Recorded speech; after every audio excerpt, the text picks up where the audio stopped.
பள்ளிக்கட்டு சபரிமலைக்கு கல்லும் முள்ளும் காலுக்கு மெத்தை சுவாமியே ஐயப்போ ஐயப்போ உன் சுவாமியே.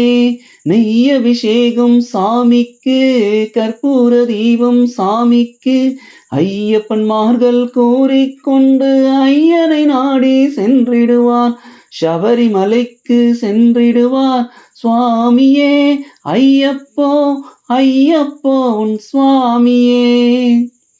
கார்த்திகை மாதம் மாலை அணிந்து நேர்த்தியாகவே விரதமிருந்து பார்த்த சாரதியின் மைந்தனே உன்னை பார்க்க வேண்டியே தவம் இருந்து, பார்த்த சாரதியின் மைந்தனே உன்னை பார்க்க வேண்டியே தவம் இருந்து, இருமுடி எடுத்து எரிவேலி வந்து ஒரு மனதாகிய பேட்டைக்குள்ளே அருமை நண்பராம் பாபரை தொழுது ஐயனின் அருள்மலை ஏறிடுவாம் சுவாமியே ஐயப்போ ஐயப்போ உன் சுவாமியே.